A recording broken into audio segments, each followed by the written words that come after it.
Hi, everyone. Hello. Nice to see you, Nan. Can't see anyone else yet, but hi.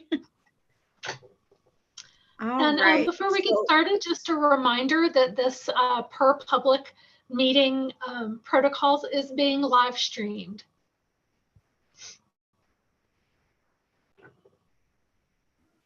All right, so I've never chaired before, so do I just jump into our agenda?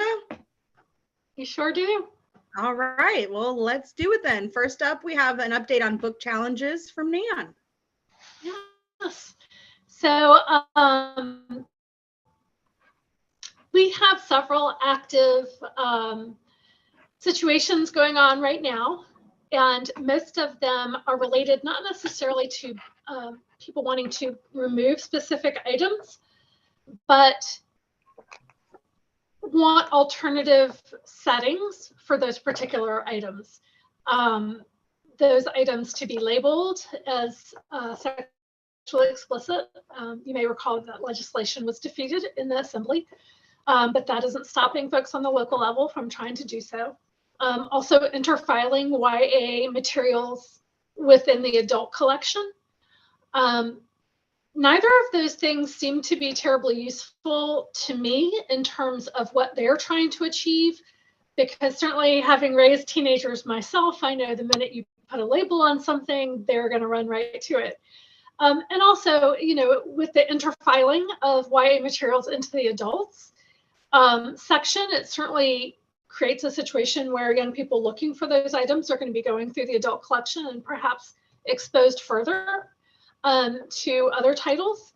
And certainly there's the cost and labor attached to such interfiling, basically doing away with the YA collection. And certainly possibly annoying to the adults who would then have to deal with the same things. So the localities in question, we're trying to find some alternatives to propose. The last sort of shot across the bow was that the parents are just looking for a little help here. So we're discussing opportunities to create some guides on how you can review materials. Certainly, often a simple Google search will return a synopsis of the book and certainly any concerns attached to the book. Because our main point is that a parent has the right to choose, but every parent may make a different choice. And to impede those choices is not the role of the public library, nor indeed that of government, period.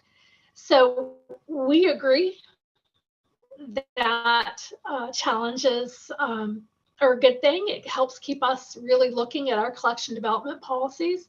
It's certainly within the right of the taxpayer, but that every taxpayer deserves to make that choice themselves. So it is not up to us to do so. The rest of the state seems to have settled down quite a bit, and the current dissenting voices are fairly centralized in the just north of Central Virginia area. And I'm very proud of our public library directors. They have done an amazing job of navigating very difficult times and being successful in appealing to all kinds of belief systems in making choices that are respectful of everyone. It is a difficult thing. I think the biggest challenge I see is staff morale. People feel like they're going to come to work and get yelled at. Doesn't matter what they do. They're going to come to work and get yelled at. And that's certainly difficult for the profession. But those are really kind of where Virginia issues lie, are in those described. So I'm happy to answer any questions you might have. Great, thank you, Nan. Does anyone have any questions? Are you looking at, Nan, are you looking at what some other libraries in other states might have been doing, or has anyone at the local level initiated anything on their own for you guys to be able to compare, analyze, or check? or some We- best practices on the federal level or state? Yeah, we have been doing all of those things, Shelley. I meet weekly with my counterparts across this country, and we're all sort of in the same boat, all with varying degrees of success, both on the state assembly and legislative level, and certainly with local challenges as well. I think that the library directors are all listening and looking, and certainly Cindy Church and Reagan Thalacker have done an amazing job of pulling together professional development opportunities. And Barry Trott has been presenting at a couple of different things about responding to challenges. I know Kim's had fielded some calls. We've all been involved in the negotiation of these things. But yes, Right. we are definitely looking outside of our localities as well as the Commonwealth. Thank you. Thanks, Shelley. Any other questions? All right. It's definitely a hot button issue. I know that it affects all facets of libraries. I, as a school librarian, am always, trying to stay on top of best practices and, keep my ear to the ground of what the news is out there. So, all right. State aid allocation review. Kim, are you here? All right. Well, fortunately, unlike last year, this list is pretty short. Right now, this is just preliminary information. Looking at general decreases in expenditures over the next 2 months, I will be determining whether these will fall into the technical waiver category or the non-technical waiver category. So just be prepared for that at the June meeting. But right now, this is just kind of a preview. And then we have 2 libraries that remain within that 50% of the median requirement. They did start their 5-year plans last year as required in the requirements. So while they're in the plan, they just kind of keep on steaming until 2027 when we review that and see if they've made significant enough progress. If I am checking next year, right now, this year, they both made improvements. But if for some reason a year were to see some setbacks in their progress, I would certainly bring it to your attention, and you would basically have to make a decision whether to keep them in the plan or not. But for this year, they're just in the plan and doing very well so far.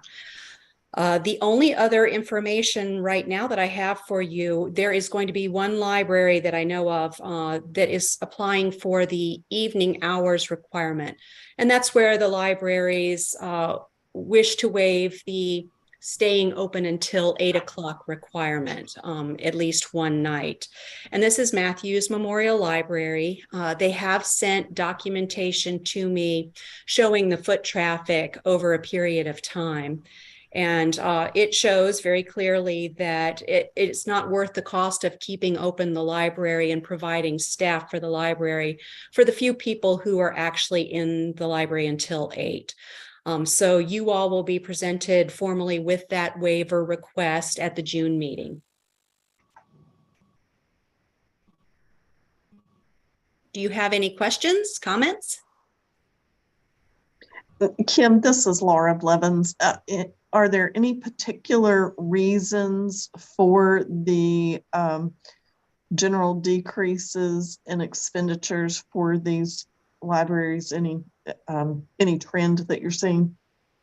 Not a trend, not like last year where there were a lot of decreases due to the supply chain issues and coming off of the pandemic staffing issues.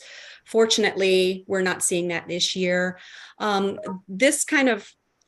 are going to be many reasons that you're going to see for these general decreases. It could be that they don't have staff for a period of time, so they're not paying that payroll.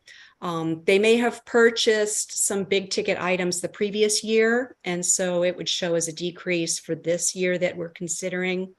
There are just lots of different reasons. Another thing could be the benefits changed. Maybe they got cheaper this past year than the year before. So when I present this to you at the June meeting, I'm going to have just a brief description of why they had the decrease.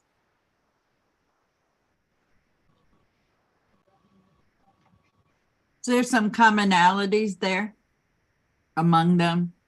There will be. I know you said it's not a trend, but are there some common reasons that are across the board pretty much? There are a lot of common reasons. Okay. I haven't started compiling them yet, but the few that I saw are completely within the normal parameters. And yeah, everyone is kind of in the same boat a lot of the time.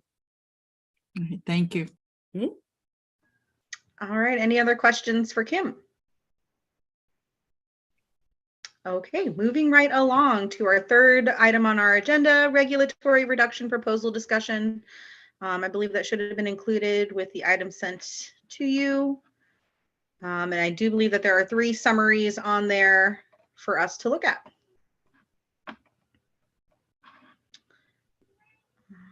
So do we just want to jump into the first one? Yeah, well, we need to vote on that at the board meeting or this meeting. Sorry, folks. I lost connectivity there for a minute. Had to rejoin. So I missed that question. We do not have any action items today. Okay. This was just to give you a preview of Kim's data, as well as to have a discussion about the next thing on our agenda. So I missed where we were. Sorry about that. The agency summary. Yeah, we just jumped into the regulatory Okay. reduction. All right. So I do have something to share with you about that. Let me stop sharing that item and move to the next item. So this unified regulatory plan was something. Okay, sorry. Share screen. Window. This is a project that the governor began, asking all Virginia agencies to propose a reduction in regulatory action. The Library of Virginia has 2 that they're proposing. The one relevant to our committee is to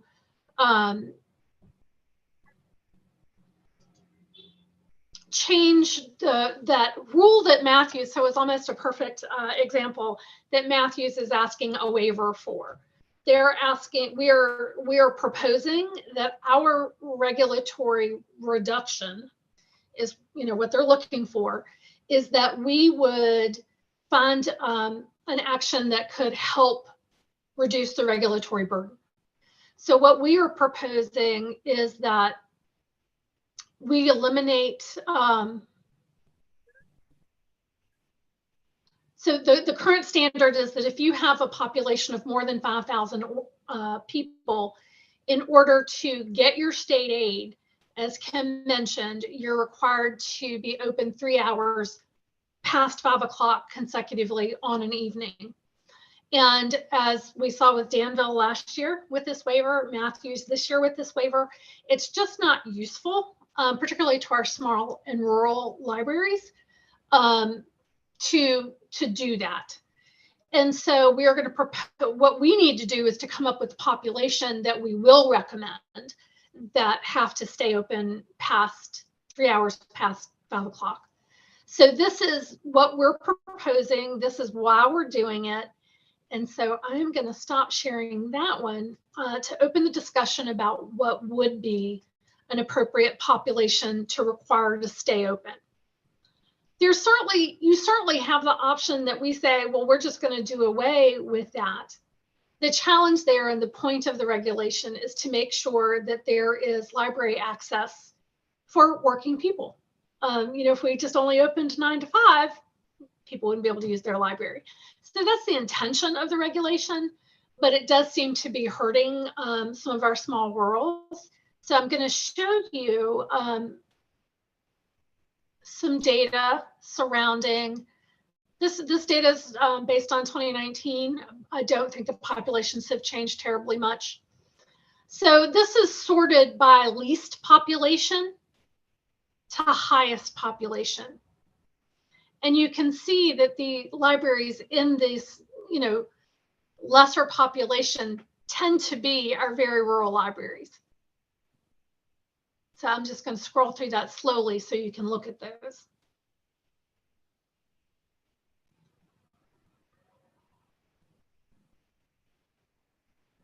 The exception here is Mary Raleigh Styles. While they only have 14,000 people in their city, the city of Falls Church, they serve an enormous population through the kind of gentleman's agreement that they have amongst their neighboring Northern Virginia libraries, that everybody can use everybody's library services.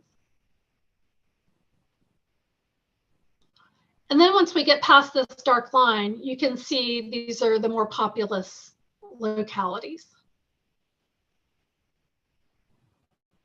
Getting down to the million folks that live in Fairfax. And just evaluating what I know about these libraries, I'm proposing that we start as a discussion point with thinking about proposing that if you have fewer than 40,000 people, that you can be exempt from those 3 consecutive hours. And so that's where I'm going to invite you to, start that discussion and what impact you think that will have.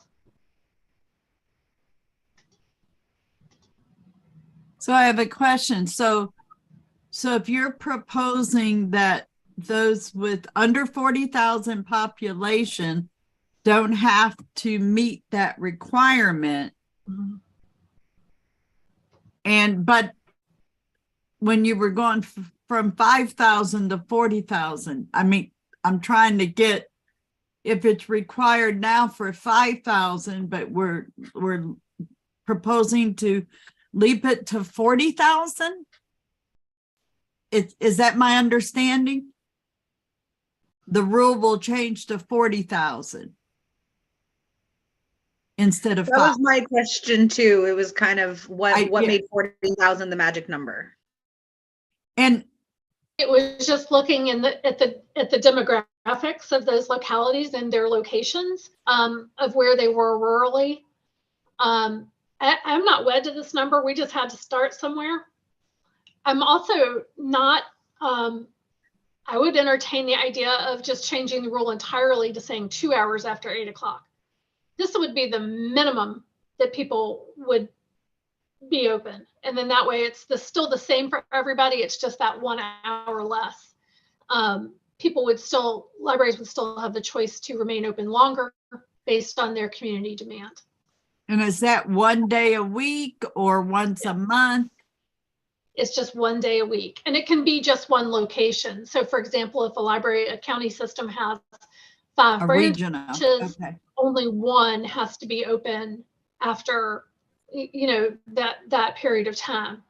But, I know from my own experience, 7 o'clock would roll around and staff would be alone in the building for the next hour.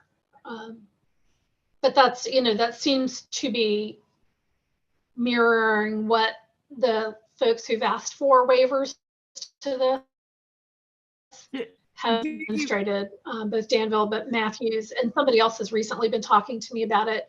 I think that was Bristol. But the only ones that have problem meeting this are the ones that are under 5,000, right? Those are, well, I have no data to support this. The ones that are under 5,000, yes, they probably would not be able to do it, and they're already exempt that can be exempt from this because it's.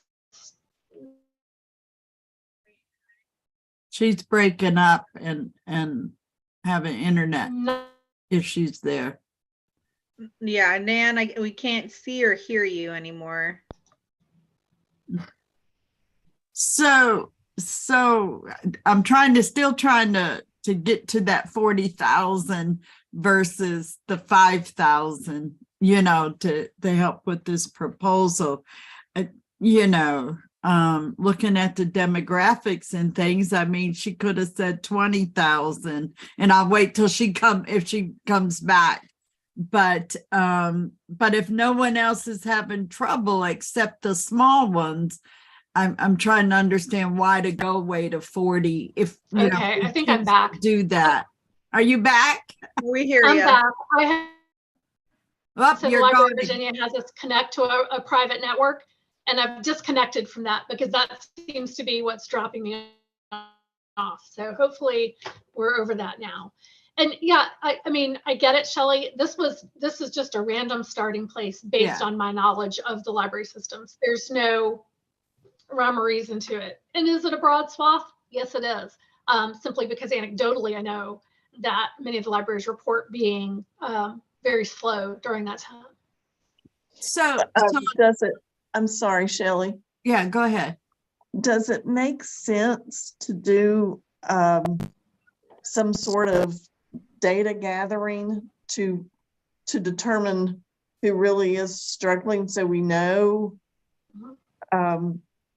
what size communities are actually having this problem? I know it's anecdotal right now, but Right. something that's a little bit more than just anecdotal. And the concern for me, if say we kept the 40,000 or even 20,000, then they're going to stop who's been doing it.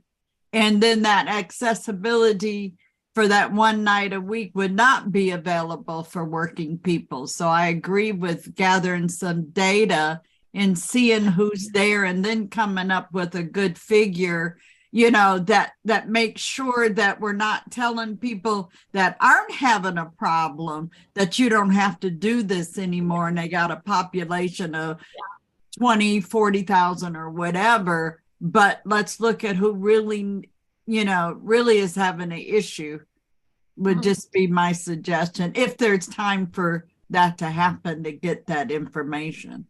Yeah. So I think that while I was had been dropped off and I was still talking, not realizing I was frozen, a detail may have been dropped in that limit they would still have to be open, but not 3 hours. They would only have to be open 2 hours because for some reason 7 p.m. seems to be the magic number. So it wouldn't be that it would be eliminating their evening hours entirely. It would be eliminating the free hours. We would say, okay, we want you to open 2 hours after 5 o'clock, which still provides access. So I don't know if I'd made that clear, if that got caught off in my various falling away from the internet. But yes, we can certainly propose a survey to see for whom this is a problem and create some data points for that. Not a problem at all.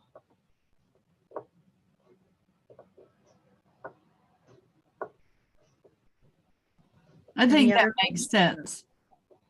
Okay. Yeah, I think it makes sense.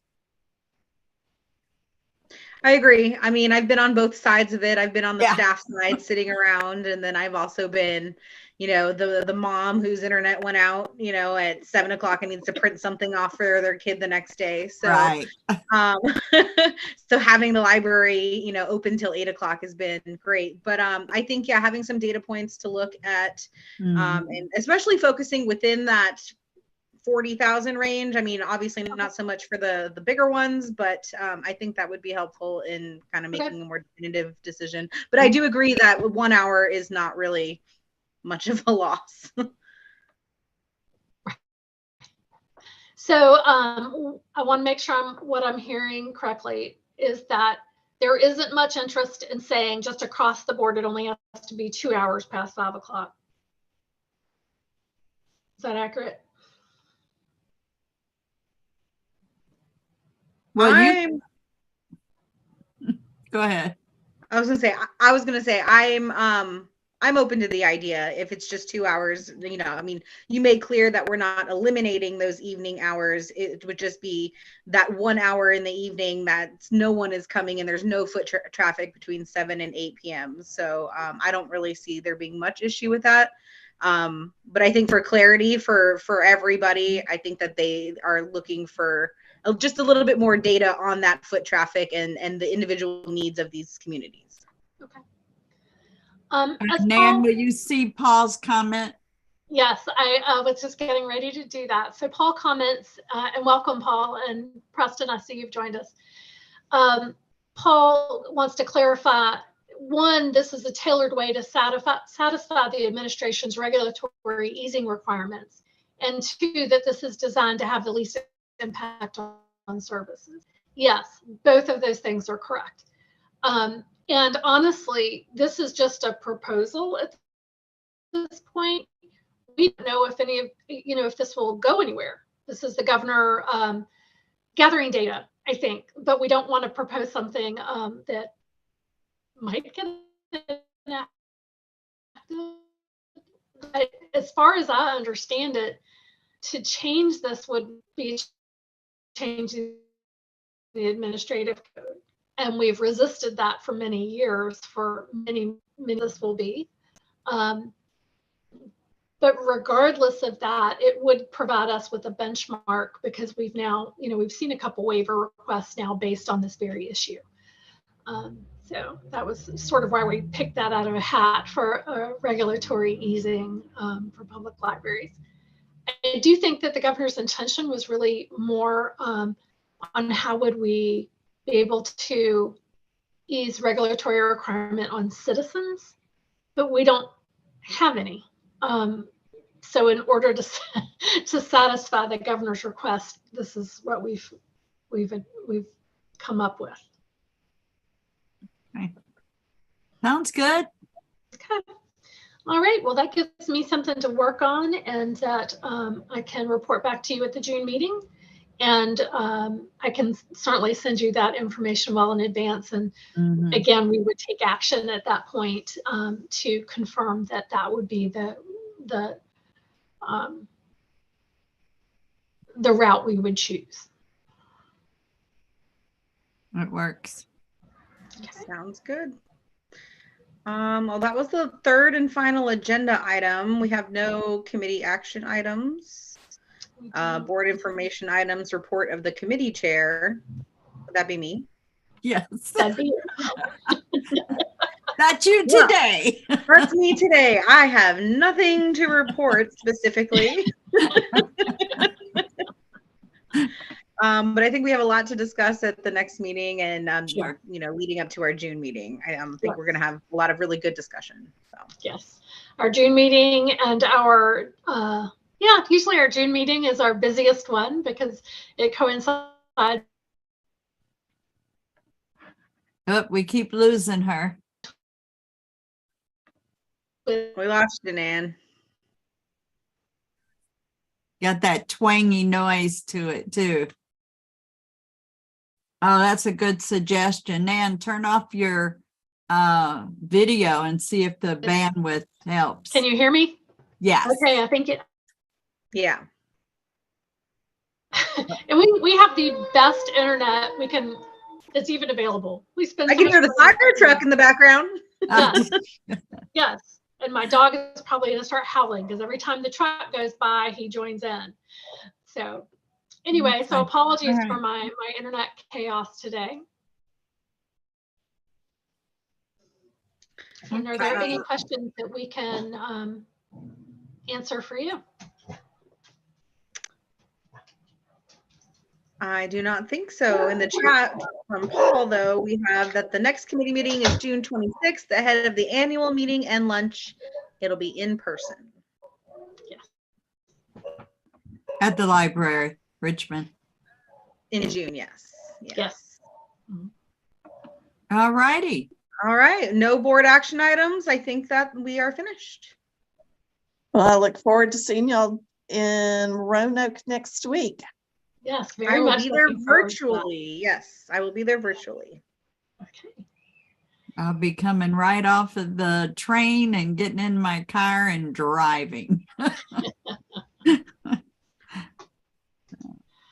Have a good one, everybody. And thank you, Nan and Kim. Yes, thank you for Thank so much. you. Appreciate your time. Bye-bye. You too.